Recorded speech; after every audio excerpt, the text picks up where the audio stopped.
আসসালামু আলাইকুম। আজকে সকালবেলা ঘুম থেকে উঠে পরোটা ভাজতেছি।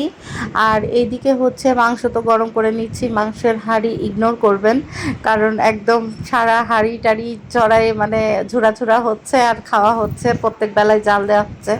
তো যাই হোক, তারপরে আমরা হচ্ছে ঈদের জন্য একটা কেক অর্ডার করেছিলাম, যেটা কিনা একদমই কাটা হয় নাই। আমাদের ঈদের প্রথম দিন আমি একটা রিলস ভিডিও আপলোড করছিলাম, আপনারা সেখানে নিশ্চয়ই দেখছেন। আপনাদের ভাইয়া বলছে যে রাগে দুঃখে মনে মানে যাই হোক, ফ্যামিলিগত কিছু কিছু কারণ থাকে যেগুলো আসলে যার কারণে একটু মনটা আপনার ভাইয়ের খারাপ ছিল, প্লাস আমাদেরও খারাপ ছিল।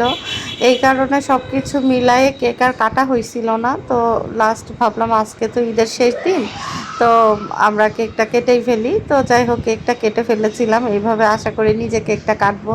তো যাই হোক, যেভাবেই কাটি না কেন আমরা চারজন তো আলহামদুলিল্লাহ অনেক হ্যাপি। তো তারপরে রান্না বান্না কি করব এটা ভাবতে ভাবতে চলে আসছিলাম বাগানে।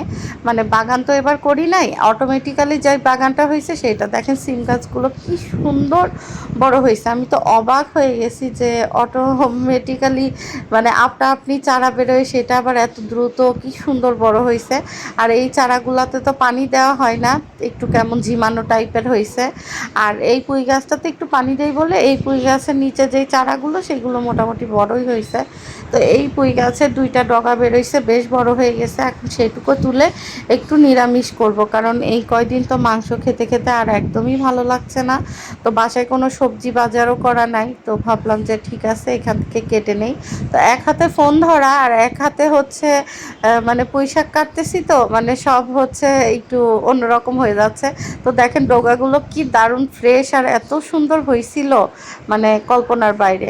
তরকারি রান্না করেছিলাম আলহামদুলিল্লাহ, মানে দুইটা ডগা কেটে আমাদের দুই বেলার তরকারি আরামেই হয়ে গেছে। একটু আলু দিয়ে চিংড়ি মাছ দিয়ে নিরামিষ করব আর কি।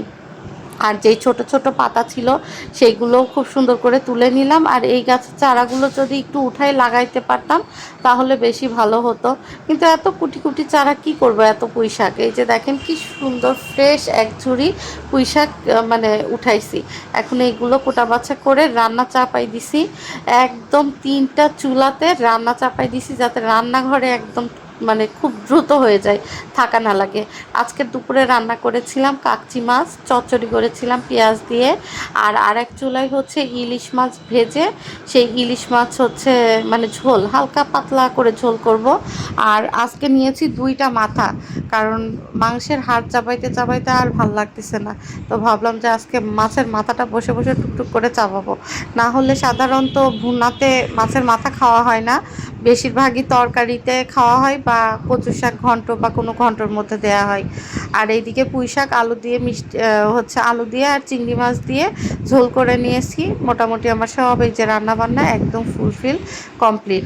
তো রান্নাবান্না শেষ করে বিকালে বাবুকে নিয়ে একটু চলে গিয়েছিলাম। হচ্ছে ও বললো একটু ছবি তুলে দাও, তো ছবি তুলতে যেয়ে একটু ভিডিও করতেছি, ও হা হা করতেছে। তো এই তো আজকের মতো আমার ভিডিও এই পর্যন্তই। সবাই ভালো থাকবেন, আমাদের জন্য দোয়া করবেন।